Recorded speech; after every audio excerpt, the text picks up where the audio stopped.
Good afternoon, everybody. And for those attending from the West Coast, I just want to say good morning. Welcome. My name is Paul Lefebvre, and I'm Business Development Executive here at MBSI WAV.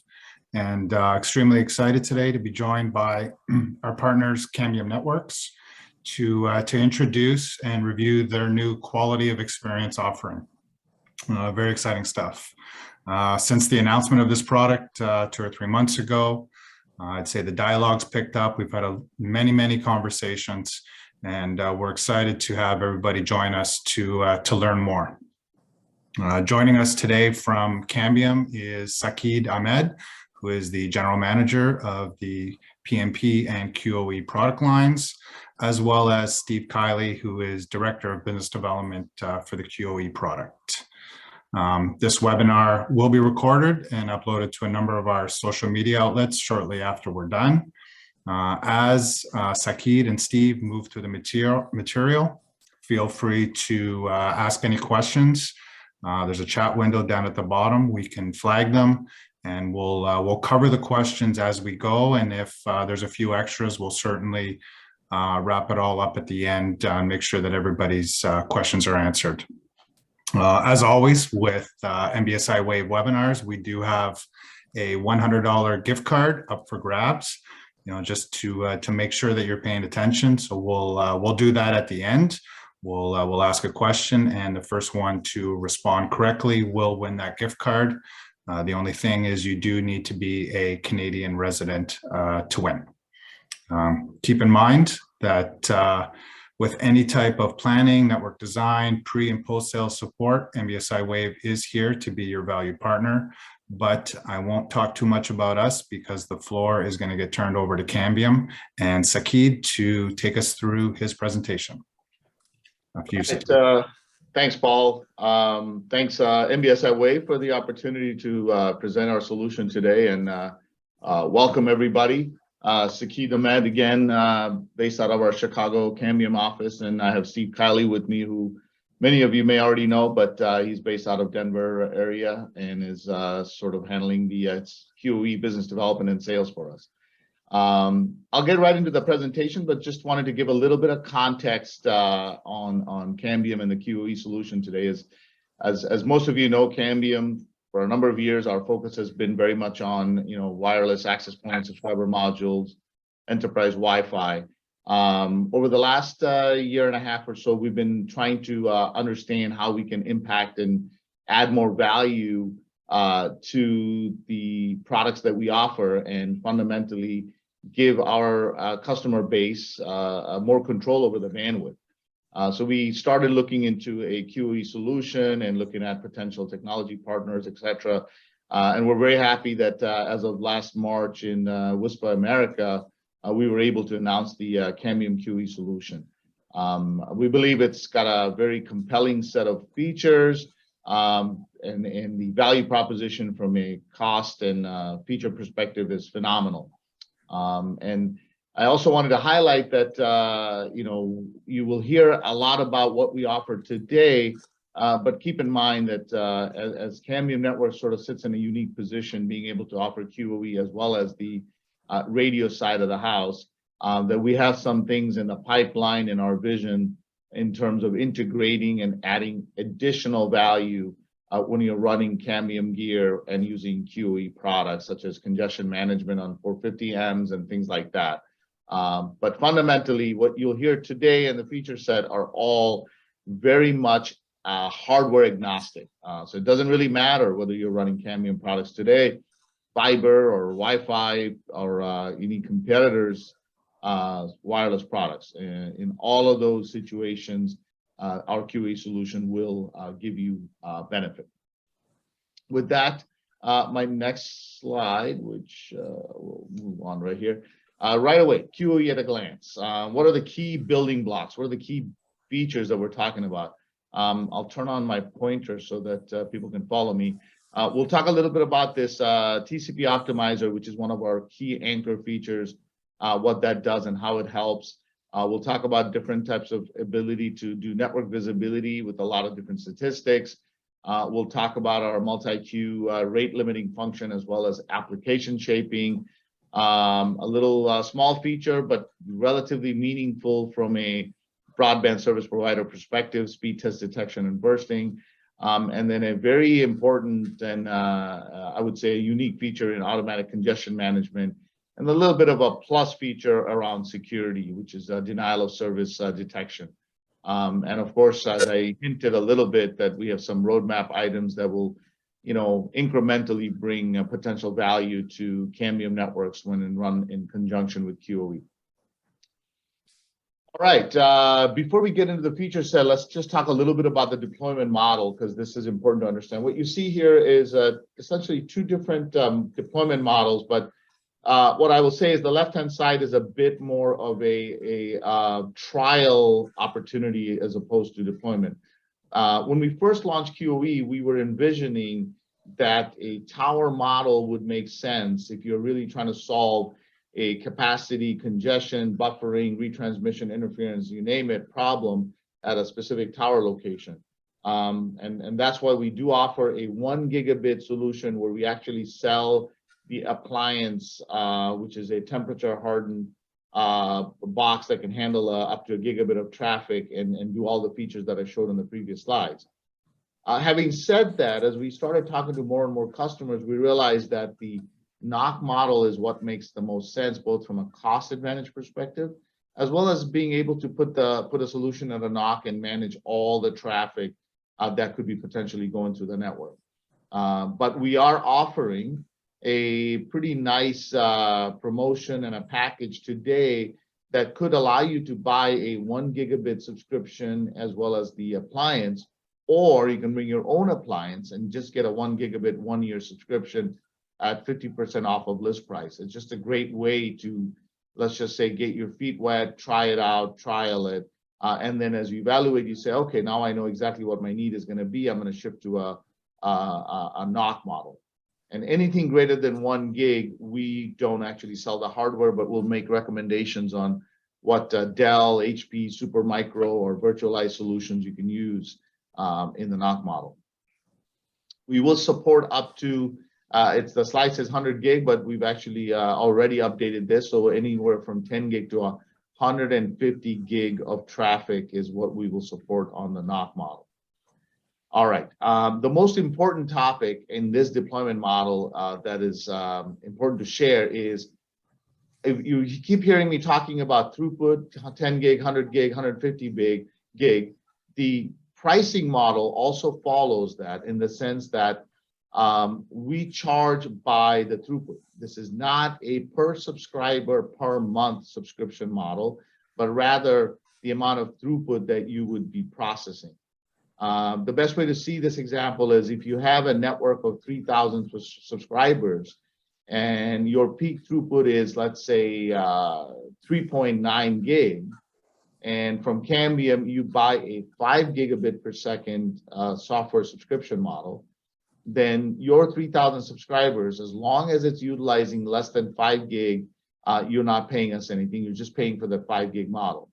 And if your 3,000 subscribers become 3,500 subscribers, and you're still at 4.7 gig, you're not paying Cambium any more money for adding those subscribers. So a throughput-based model from an economic perspective is actually quite advantageous when you have a mid to large network. And of course, we can sell you a 5 gig to a 6 gig upgrade, or a 7 gig increments of 1 gig, or you can go straight to a 10 gig and whatnot. So lots of flexibility on that front, and the throughput model actually helps you from a economics perspective. All right.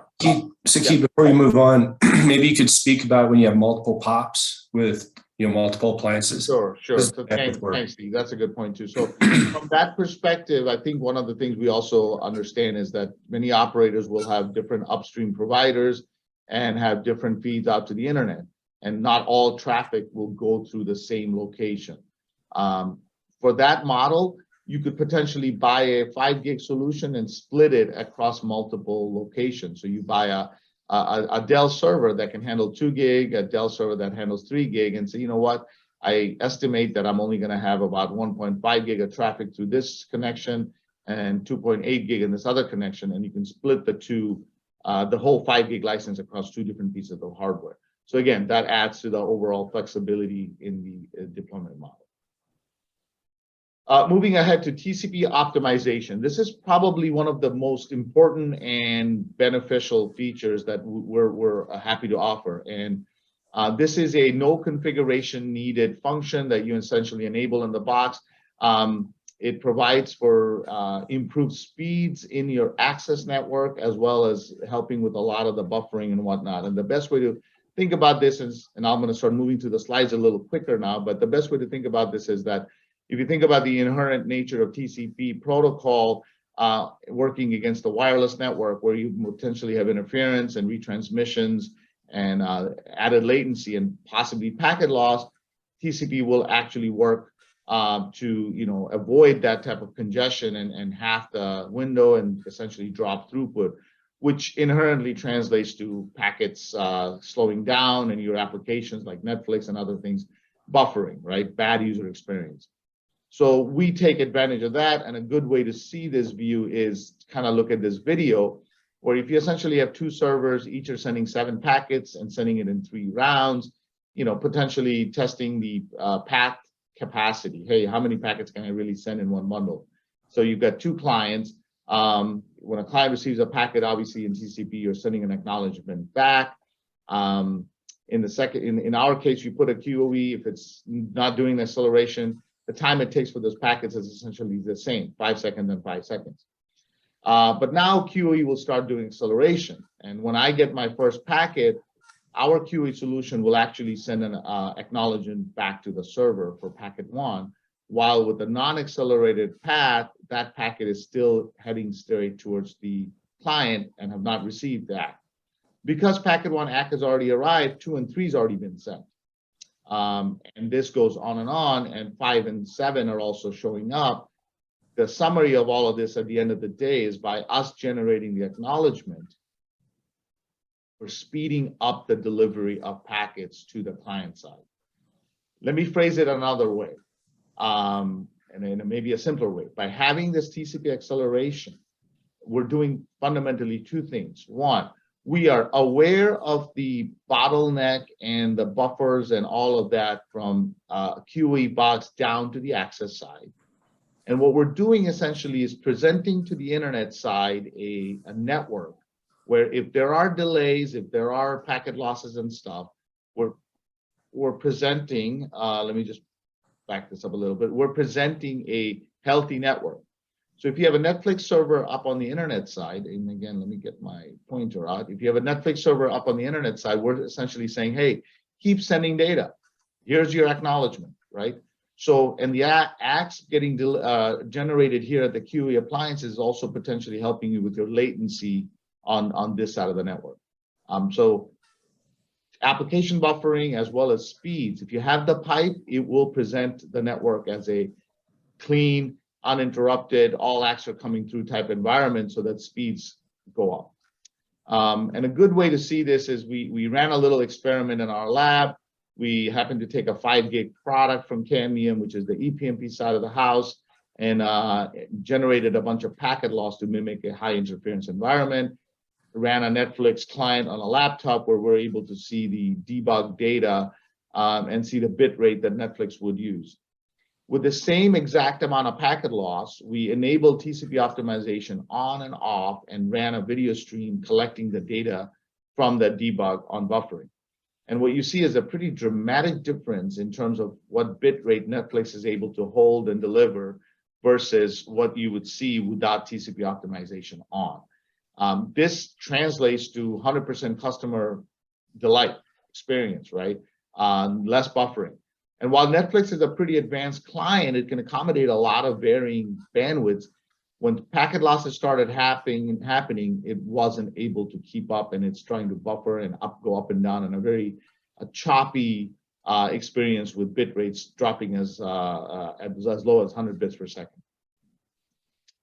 Similarly, when I talk about speeds, this is an example of different types of network that we benchmark where we say, hey, if TCP optimization is on versus off, what kind of speeds could you potentially translate to? And you can clearly see that for faster networks in a fiber and cable type situations, you're able to speed things up significantly if the bandwidth is available. Same exact example on web page type stuff. Again, Trello, online collaboration page. You can clearly see that we're doing web page loading a lot faster. Once again, it's this patented TCP proxy that's sitting in between, doing those acknowledgements and speeding up things for the user. Other web page download speeds are also speeding up. So long story short, this solution, the TCP proxy, your end customers' experience improves, potential speed improves, and because acts are being delivered in between, your latency can get better, and there's also latency on the access side, on the internet side that can also get better, which I'll show you in another statistics page here in a few minutes. So moving past TCP optimization, let's talk about network visibility. This is a DPI-based mechanism, and what that's doing is giving you visibility into what is happening on your network. So I'll get straight to a page where you're looking at a subnet or an entire network, and you're able to see a breakdown of throughput across different applications. The benefit of this is it starts to give you an idea of when you have problems and stuff, what is consuming the bandwidth. And if you start seeing like, hey, I've got a whole bunch of BitTorrent traffic, I've got YouTube traffic or TikTok traffic, and if that starts to impact customer experiences on Zoom or entertainment like Netflix, this type of data starts to give you intelligence to do something about that, which you're going to see in the way we do application shaping. So network visibility and traffic shaping is great. And then in our latest release, you can actually hover over one of these stats and start to see who are the subscribers that are actually using a lot of Apple traffic. I talk about TikTok in that, but one of the biggest culprits is probably game uploads, Xbox Live, Steam updates. Those will take up tons of bandwidth and be very aggressive in taking up that bandwidth. So gaining that intelligence is super crucial. Then you can get down at the subscriber level stats, look at each subscriber and what they're consuming. You can look at top subscribers by time in terms of what type of throughput they're consuming. And then additional stats like retransmissions, which can be a big flag as to a subscriber that could potentially be having problems, right? And you can sort all this data. And the individual subscriber page, you can go here, right there in the drop-down menu, you can drop down and look at different types of data for a particular subscriber. What is their max speed, what's usage, latency, retransmission, number of flows, all of this data is available at a fingertip right from the appliance. Along with those visibility statistics, here's something else that we're offering, which is the average internet latency. Now this is QoE box up to the internet, to the different services. So this kind of starts to give you an indication of the health of your backhaul network, or for that matter, if a particular CDN for Netflix is having problems, you might actually be able to see that here. And if somebody's complaining about, actually we had a customer the other day that was talking a lot about, was it Microsoft or maybe something else where they were having problems, and the customer was able to see that the latency was significantly high on the internet side. But these average latencies also start getting lower because now your TCP optimizer is telling all these servers that, hey, everything is great, keep sending the data, keep sending it faster, don't back down, Mr. TCP, right? So this is good quantifiable data that will show you that information. And you can do a distribution of this and start to say, hey, how's my YouTube? Is it between 0 to 10 milliseconds? How's my Netflix? Again, another very crucial statistics, but now it's not just about access side, but giving you visibility onto the internet side. Ahead, now that you've looked at the visibility of it, what can you do with it, right? This is where two concepts come into play, rate limiting and subscriber flow.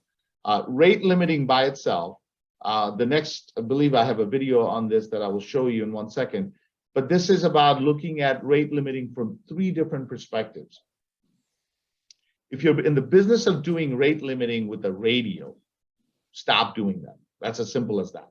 And we are the radio guys. We've done rate limiting. It's a pretty black and white, simplistic way of doing rate limit. You drop packets when the queue is full, end of story, right? You can be way more advanced if you go from rate limiting that way to, let's say, a FQ codal based solution, which some other vendors use. For that matter, MikroTik does that too. And that actually works quite well because you have limited number of queues.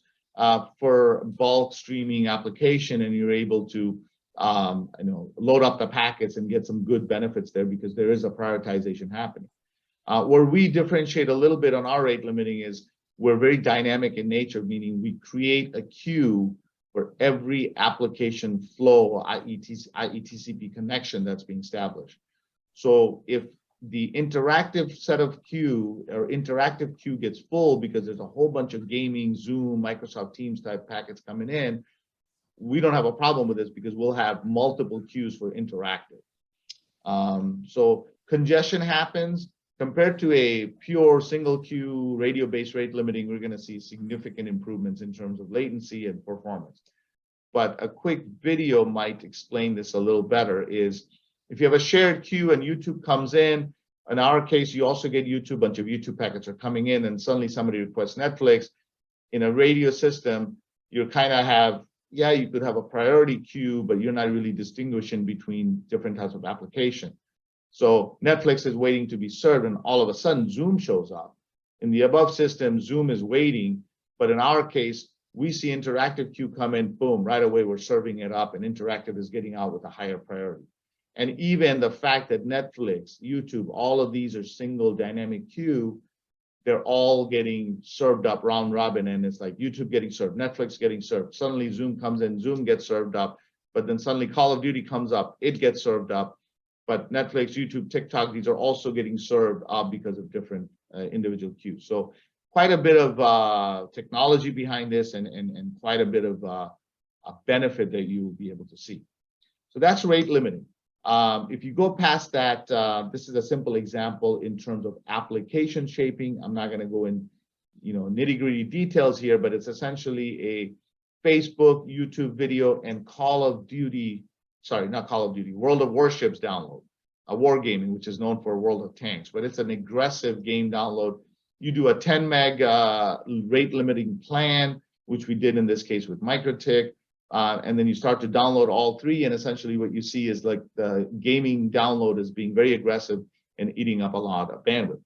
Fast forward, you create a signature file preloaded with wargaming, you create a rate plan for wargaming, and you set up a policy that says, hey, when you detect wargaming, apply this game download policy that will limit wargaming download. Rerun the whole test.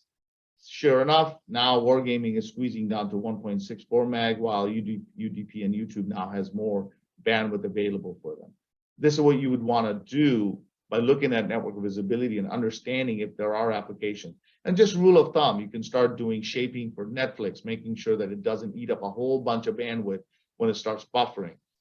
TikTok, BitTorrent, Xbox Live, Apple iOS updates, right? Office updates, all of those signatures, you can just start creating rules that, balances the user experience. But in most cases, your users are going to complain a lot when they don't have good Netflix behavior or when they're not able to do work from home. And less about when their son is complaining about, hey, I can't download this massive game download package. So that's the value here.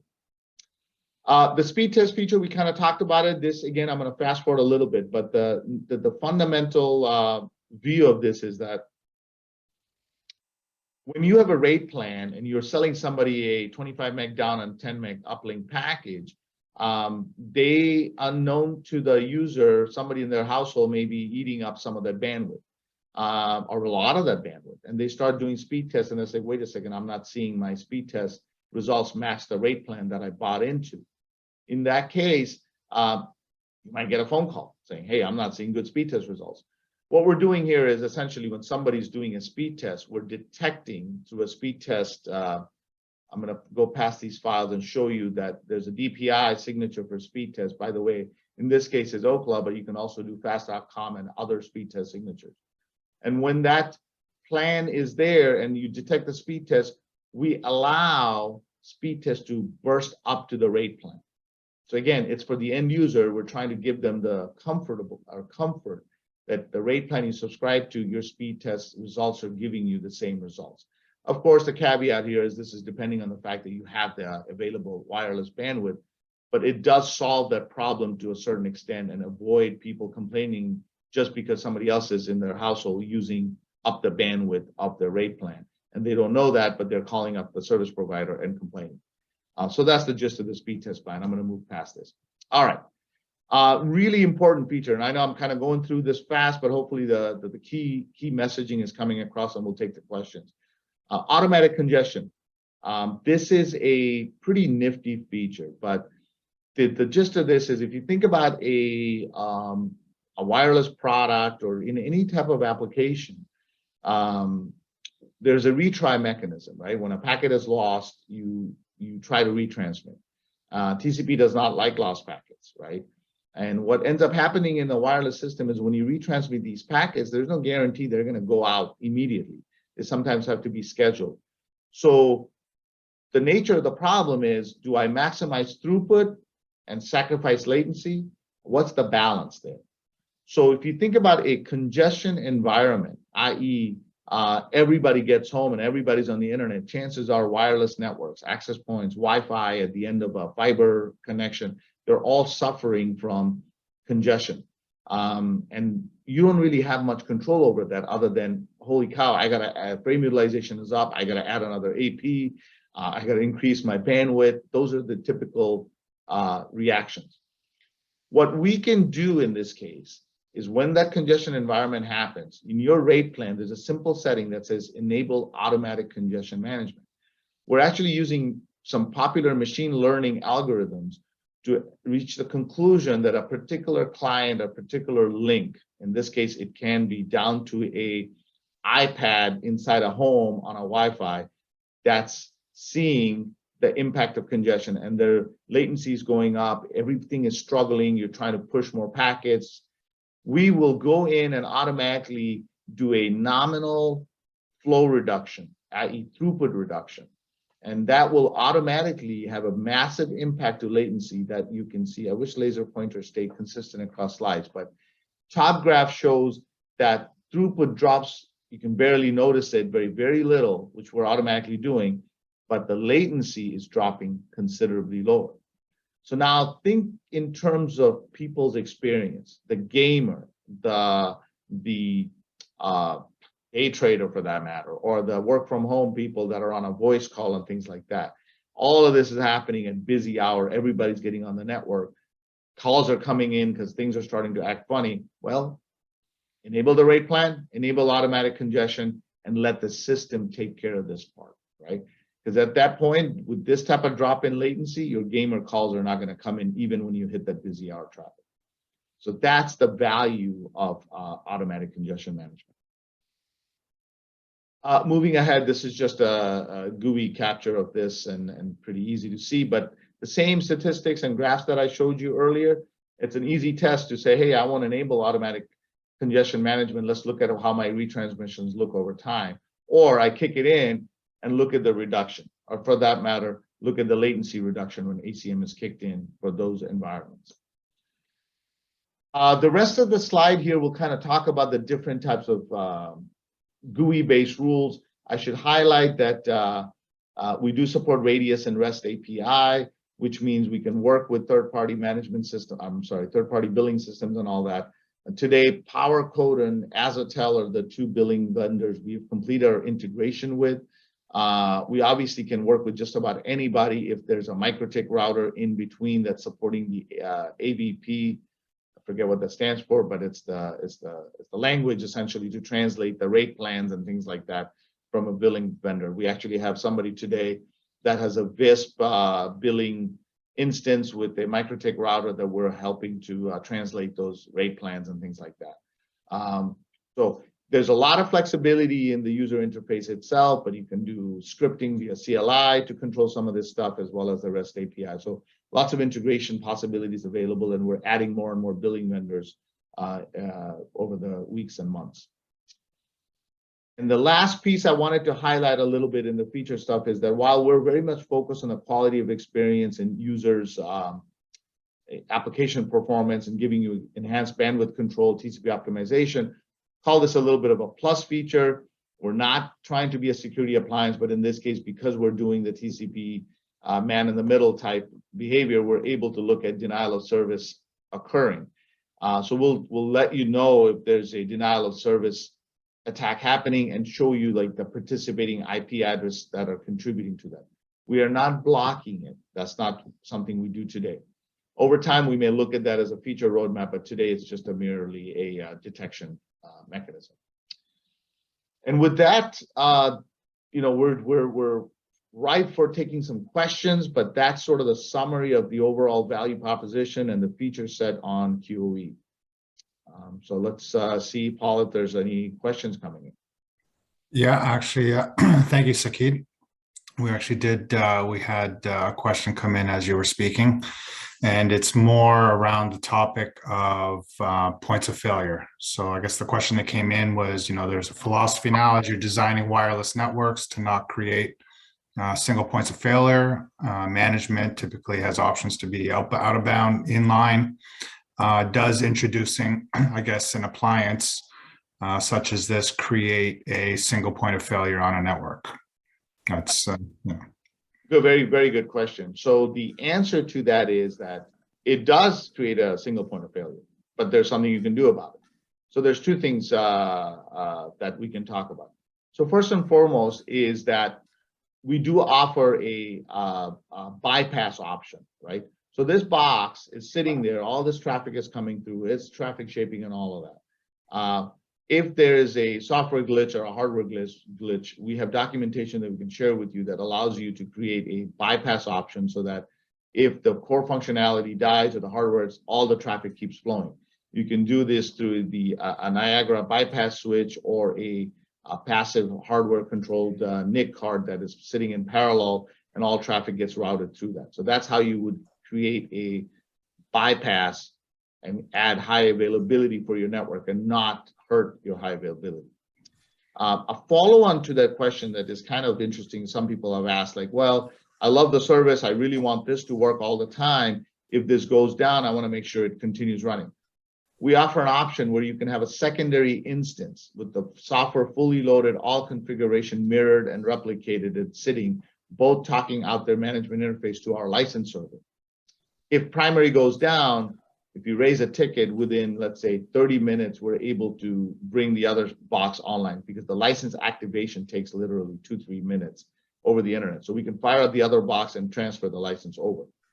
That is the manual way of doing it, but we are working on the license side of things to make this a automated manner so that if there's a heartbeat to keep alive to the primary instance and primary instance goes down, we'll fire up the backup instance automatically. So hope that answers the question that came in, Paul. Good stuff. Appreciate that.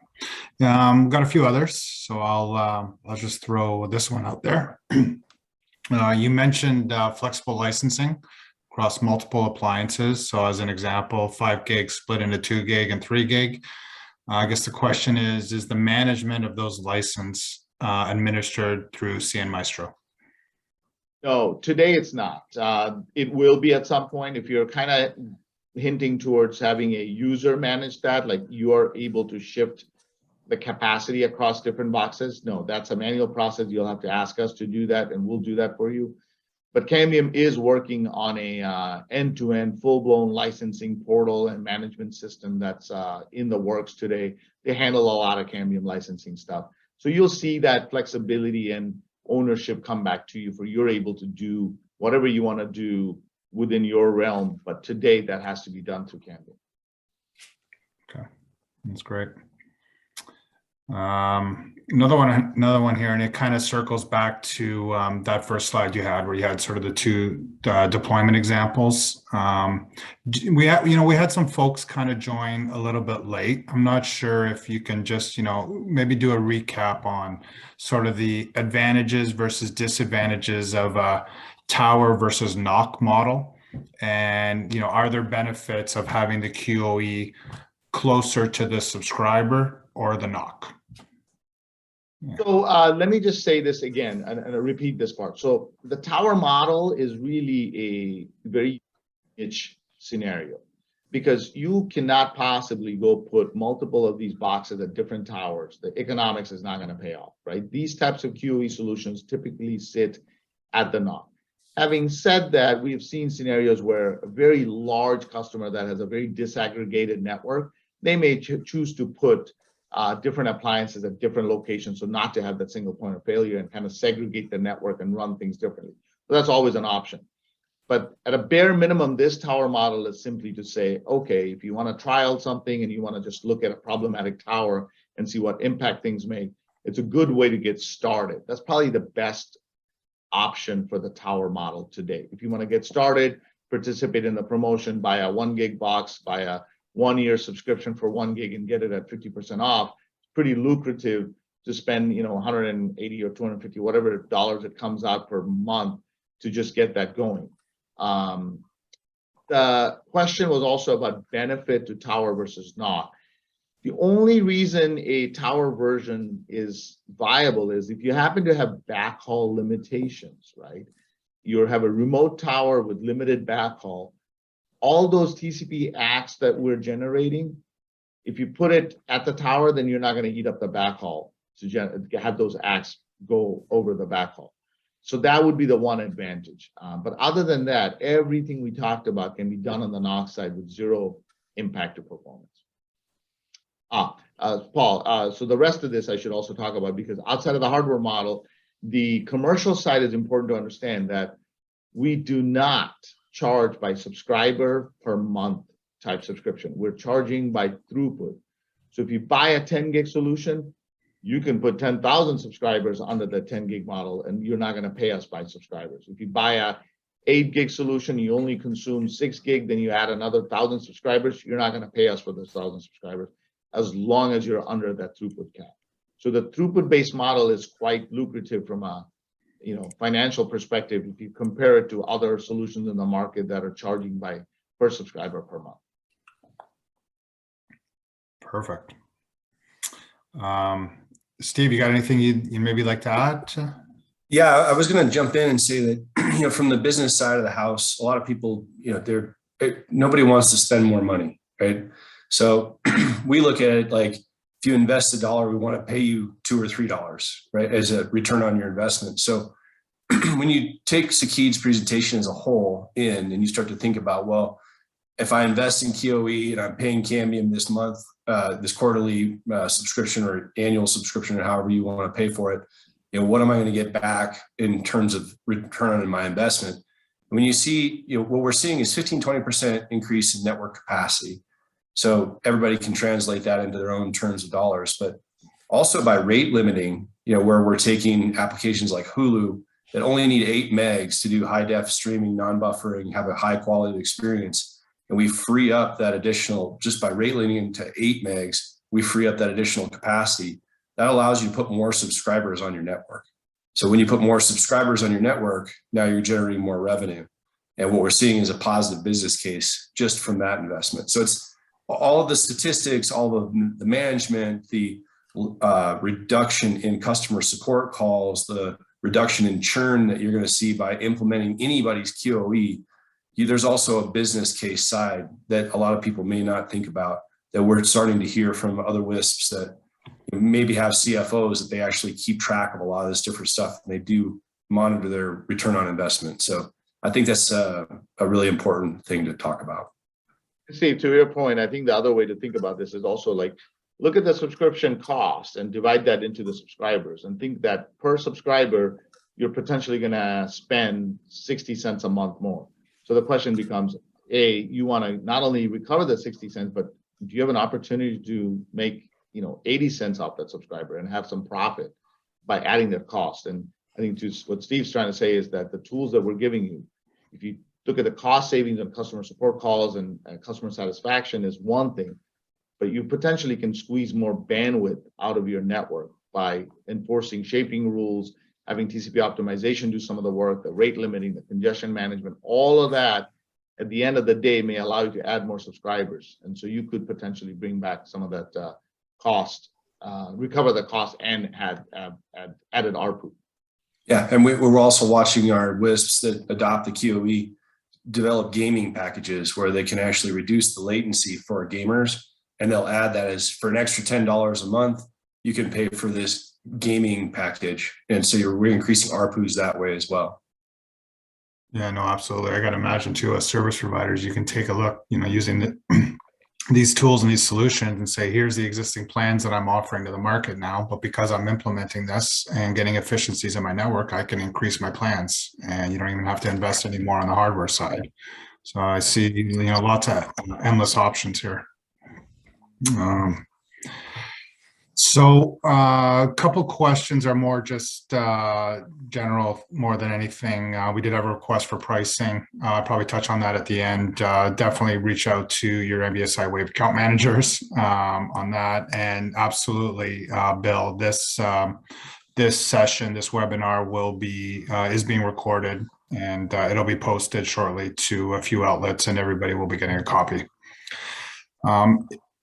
I'll probably let you guys noodle on some of that information, but now, maybe I'll use this opportunity to ask the skill testing question.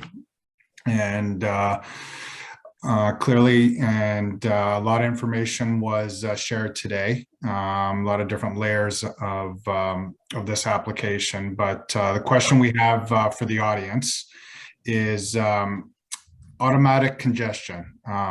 How does the automatic congestion mechanism work, and when does it apply?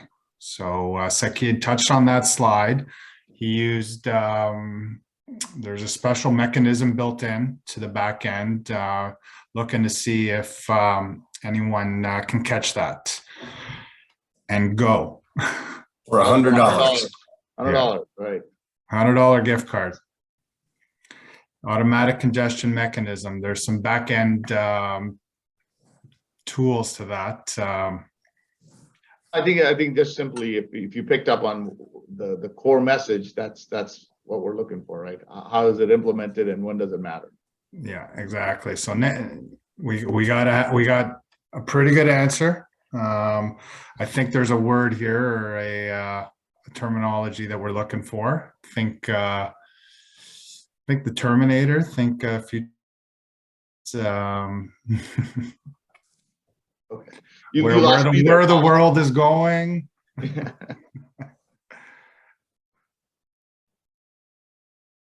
Boom. Okay, so we've got. I can tell by looking at it right now that we've got an answer here. So Rick Keating, we're going to use you as the temporary winner, but Rick got it right. So using machine learning, that was the key word there. Identifying the client device using max resources, reducing max throughput, achieving the best latency possible. So thank you, Rick, for that. You nailed it. Does anybody else on the call have any more questions for Steve and Sakid? Because we'd love to make sure that we get everything passed along before we start to wrap this up. So we'll give it a little second here.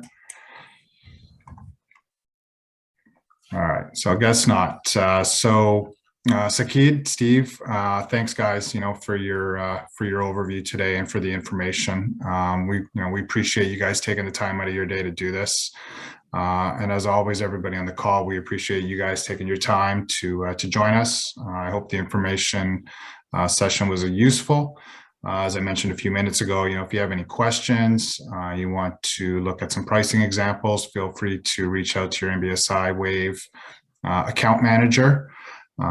Just a little bit of background. We have the appliance in our lab. Our engineers are testing it. They're putting it through its paces. We've had some calls with some partners that have already kind of looked into what we're doing. So our team is here to help as well. And as Sakid mentioned, there are promos available, a starter kit package. We will either send out the link to that, or it might pop up in the chat window, but don't hesitate to click through, fill in the information, try this out. Obviously the benefits are great with this and what you can do to your network. But as always, MBSI WAVE, we will be hosting future webinars. We'll be sure to keep everybody posted. Feel free to keep an eye on our social media, LinkedIn, Facebook, all the great stuff. And we encourage everybody, if you haven't signed up for our mailing list, to do so. So again, thanks Sakid, thanks Steve, appreciate the time today, and I hope everybody has a great day. Thank you.